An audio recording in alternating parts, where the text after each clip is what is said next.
Hello, everybody. So, I'm Christophe. I'm going to talk to you about music and in the Elm language. So, I'm a developer who chose Elm about 1.5 years ago, personally, and this is a side project for me, and professionally with websites, etc. In fact, I work in a small company in software development, and my teammate Emmanuel told me several years ago, "Oh, jQuery, you can keep for you. I want to cheat. A Backbone, no, thank you. And React, yeah, it seemed very cool." And so, but several months later, he told me, "No, you can continue the work." And then I told him one day, you should try Elm," and he said, no, thanks. And so the day after, he came back and he told me, I spent all the night doing Elm and the night after. So yeah, it's something. So, and now the catchphrase is, "I want to be a front-end developer again." So I'm very pleased to be here and grateful. So in my life, I'm also a pianist and jazz in particular. So I play very often in jam sessions, like there are several in Paris. And in jam session, we don't know every time a song. Every musician knows. There's always someone who doesn't know it perfectly. And the musician who has to make chords, chords is like when you take the guitar and you brang, this is a chord, or the piano, like many fingers at the same time, brang, it's a chord. So the chords are the structure of the song at one moment, the color of the harmony, what you hear, and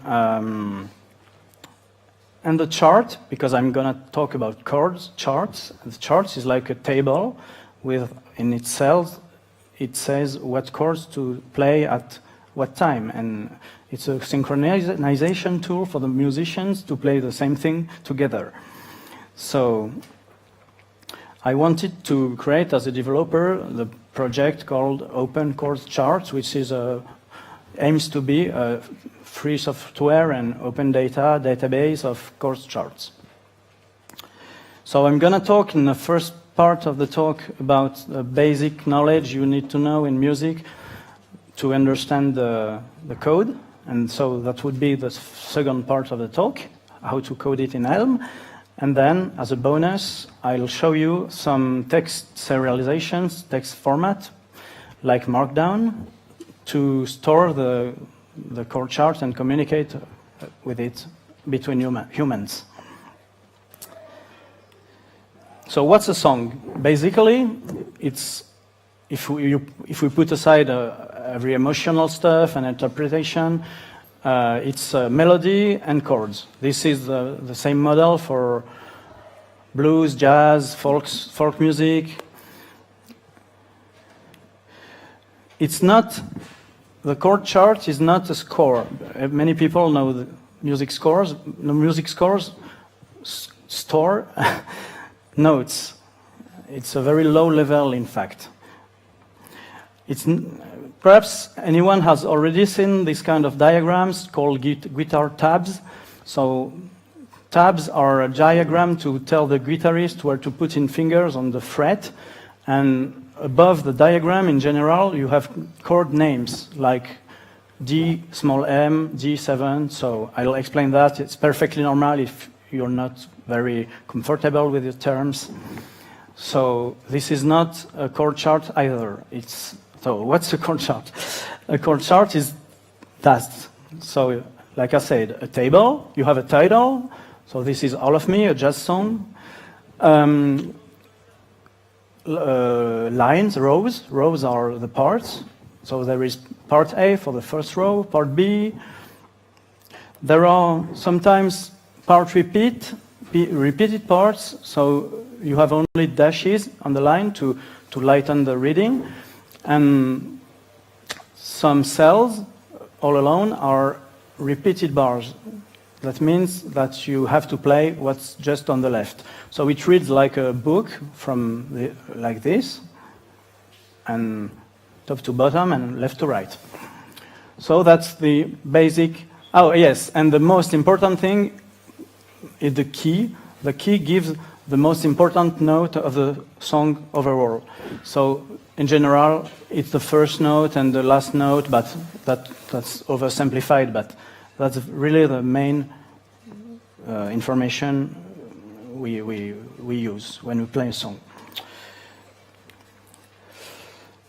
So let's dive into one or two chords. So a chord is drawn as a letter, but it's in fact it has a name. It's a note. So C, like the note in American notation, A, B, C, D, E, F, G. That's followed by a quality. So a quality is like major or minor.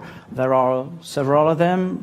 Here we don't need to understand what's behind these terms. That's just a label, a way to refer to them, and nothing more. Above the chords, on a higher level on nesting, there are bars. So bars are related to the time, because in most of jazz songs there are 4 beats inside one bar. Beats are the tempo, like the metronome. A beat is a tick-tick. And there can be, in this project, up to 4 chords per bar, up to 4 beats per bar. And above all, there are a whole chart. So that's a quite more complicated one, because there are many splitted cells with 2 chords in each, with some strange symbols and other symbols, and there are many of them actually. So I'm going to show you now. This is the end of the musical stuff, the theoretical stuff. I'm going to show you how I could implement it in Elm, in a music package. For now, it's inside my code base, but I intend to make it a standalone package. So let's start with types first. A note all alone is A, B, C, D, E, F, G, but each of them can be either normal, like this one, either sharp. So perhaps some of you know these symbols, or bemol, or flat in English. Sorry. So I use in the type definition AF for A flat and AS for A sharp, because we can't use some symbols, and that make 7 times 3 equals 21 values, and that's just an enumeration. Just to know, are you here? How many of you are musicians? Wow. All right. Cool. And we all noticed, I think, that in programmers there are many musicians. So the chord is a tuple, as I said before, of a note and a quality. So that's very basic, and qualities are a simple enumeration too. So I won't be longer about chords. Let's build a value with a chord of the chord type. So I build a tuple with a F and minor. So this returns a chord. All right. Now about the bars. A bar can be either a normal bar with chords in it, up to 4. So it translates to the bar constructor, which I give a list of chords. And I don't encode in the type the number, maximum number, it's implicit. And a repeated bar which means, again, play the same thing that the previous one. So this constructor has no argument, it's only bar repeat, which follows with a value. I decided to take this one as an example. So this is A minor 7th, M7, and D7th, and it returns a bar with a list of chords, as I said before. There is still two levels of nesting missing, the part level. The part is an aggregation of many bars. So I have either a normal part, either a repeated part, and that's quite the same than for bars. So except that you can associate a name for the part. So the name is A. And even for part repeats, we have to give them a name to refer to the normal part that was before, that is referenced. A value, that's quite the same. I use bar repeat, sorry. And then the top level type is just a record with a title, a key, that's the most important note I talk about, and the list of parts, which include obviously the nested bars and chords and notes and qualities. Okay. So after having said that, we can design a simple function which takes a chart as an input and returns HTML. So the goal was not to dissect the view function, because it's pretty straightforward. You pattern match on the parts type, on the bar types, and you decide what to render. So I used some Unicode characters for some qualities, and overall these are only letters. All right, so I could, I think in maximum several hours, design a table with even the part names. So I was pretty happy with it. But now there is a challenge.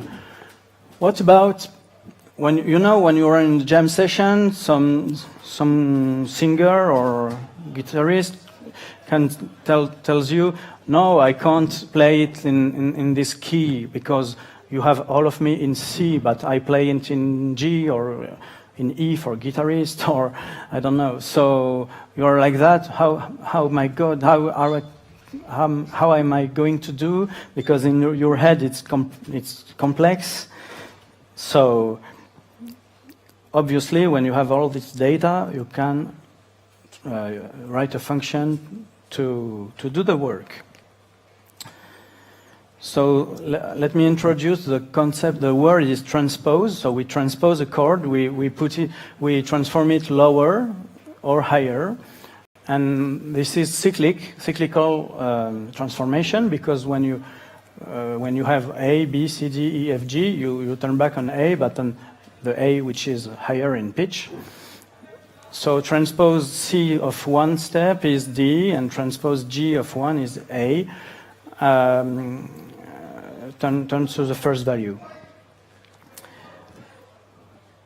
To implement that, we have to introduce the concept of index, which is relative to the first value in the constructor node.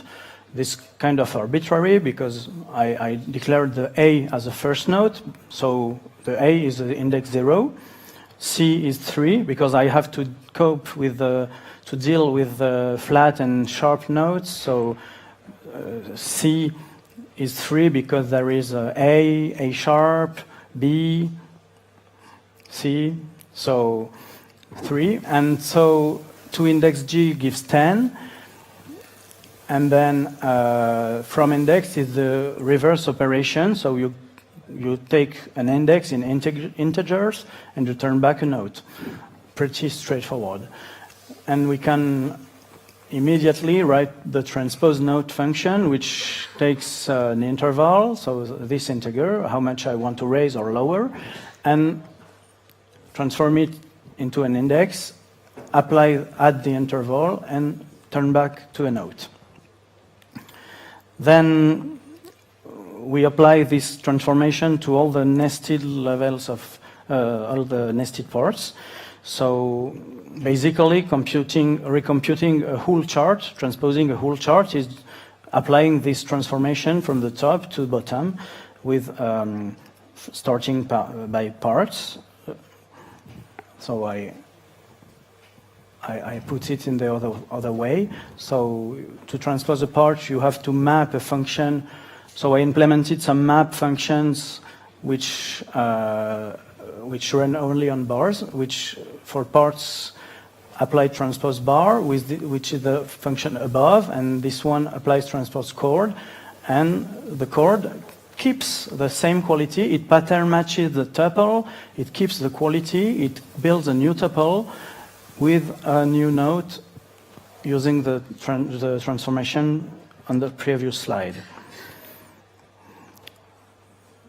The user, when you imagine the UI, they don't tell you, I want the chart with an interval plus or less in an integer. They tell you, I want it in G.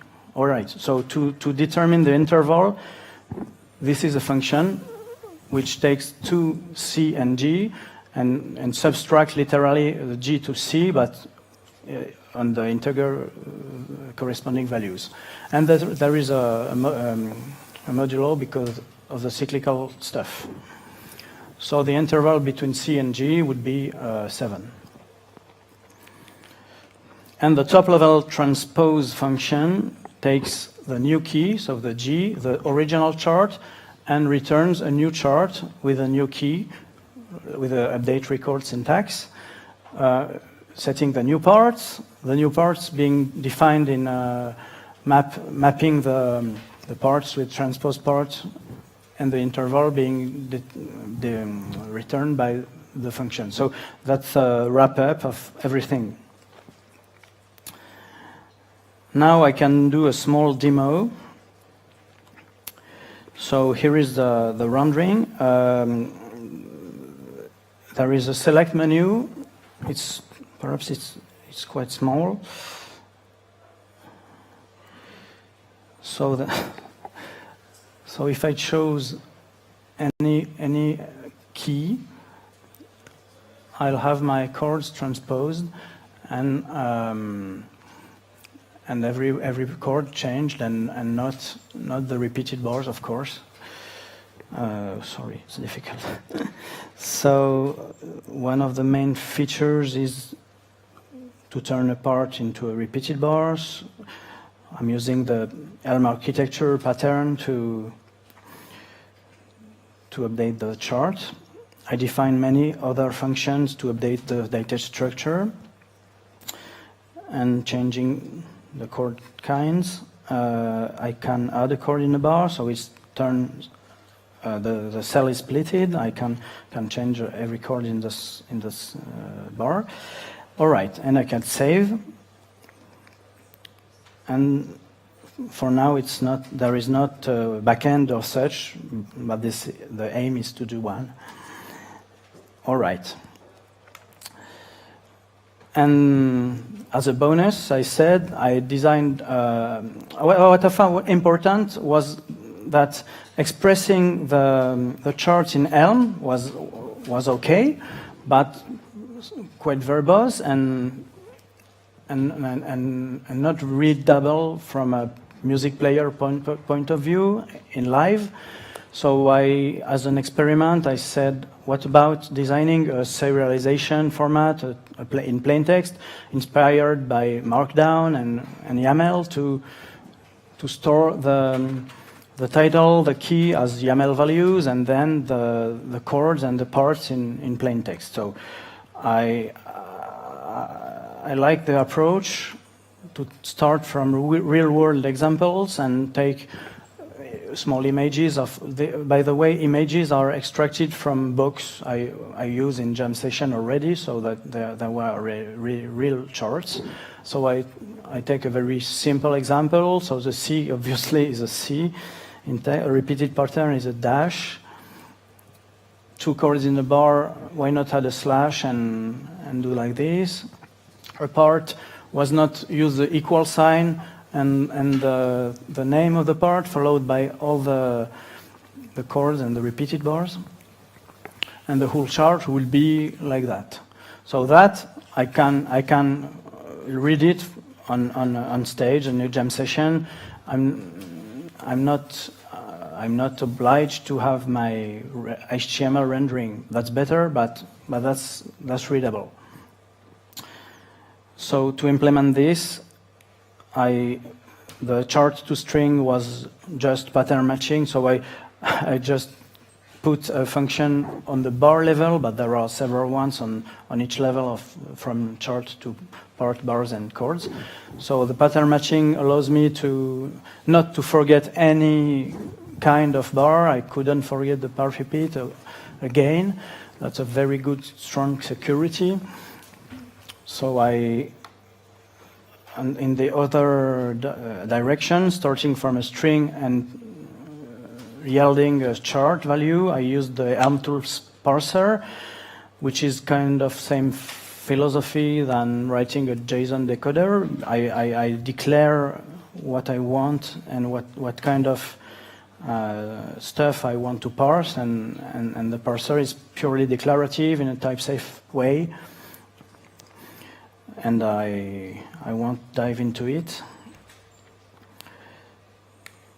So in short, we saw that to create a data structure and package in a business domain, it's better. My advice is to start from examples from the real world, because I started to do it from an intellectual point of view, and it led me to a musical package way more too theoretic and not usable in my view, and update functions.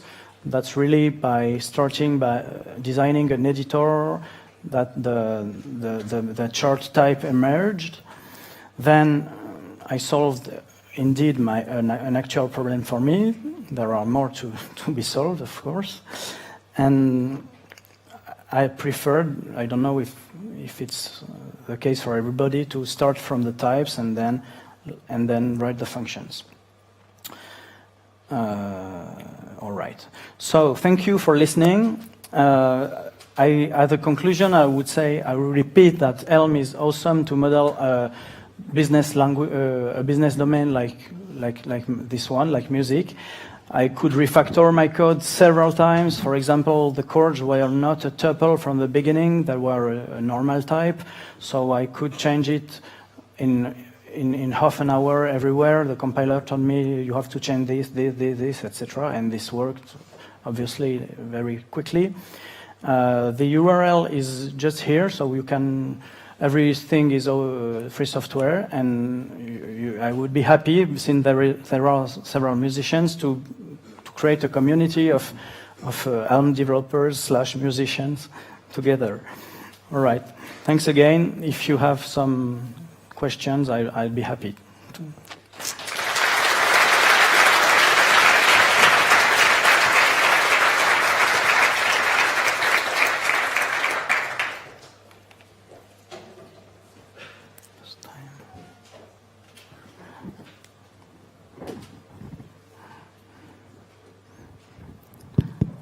Can you wake up? Wake up.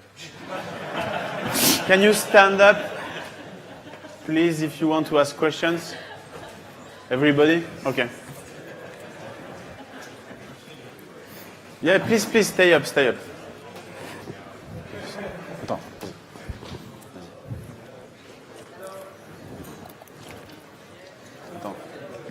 Il est allumé? Non, il n'est peut-être pas allumé.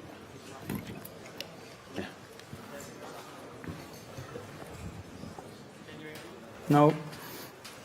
2, 1, 2. Okay. Thank you very much for your talk. I'd like to use it for my band. I wanted to know if it's only 8 bar per part, or if you can, like. No. The number of bars per part is not hard coded. Okay, and then how do you know in the part repeat how many bar you need to Actually, I made a choice to constrain the part repeat to 8 to have only one line, because if you have an original part with several more bars, by the way, it aligns to right, like it's much readable, and the repeated part will be just 8, because you'll know where to read with your eyes this line. Okay. Thank you very much. All right, thank you. Thank you for the talk. It was really interesting. What are your plans with this tool or this editor? Like, do you want to like add a backend and allow people to submit? Yeah, there is a big to-do list, because I plan to make web audio bindings to be able to click on a chord and listen to it, and also to have a virtual accompaniment, like you click play and the chart is played at the tempo of your choice. Of course, a backend, or I don't know, perhaps go to a model like store data directly in Git in a repository to be able to fork and to have some distributed model of everyone has its own charts and shares. I don't know really, and several stuff. Yes, I maintain a list. So. Okay, great, thanks. Thank you. Question? Yeah, sorry.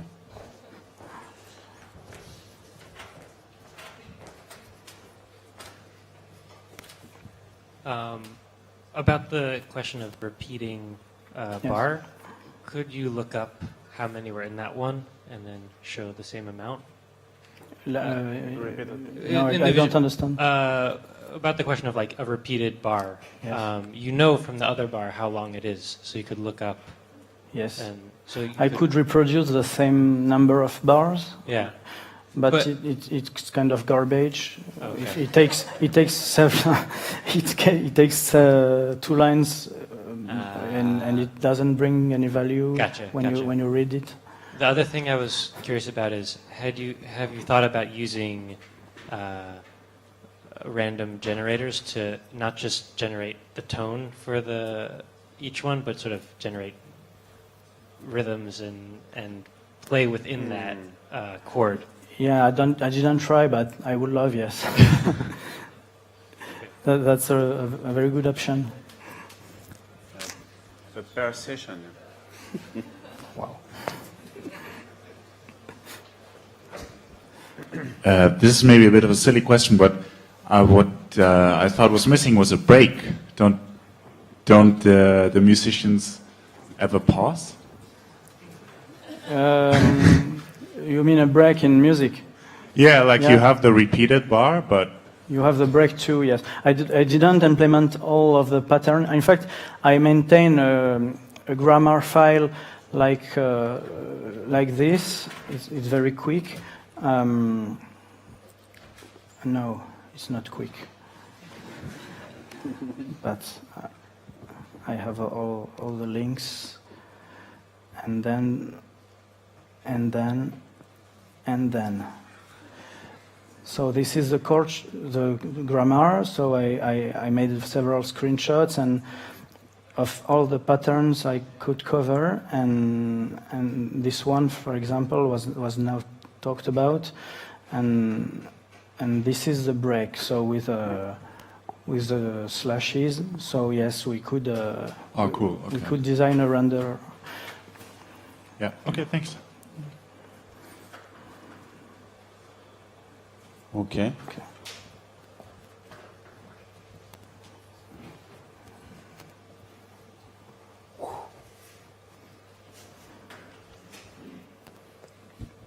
Hi.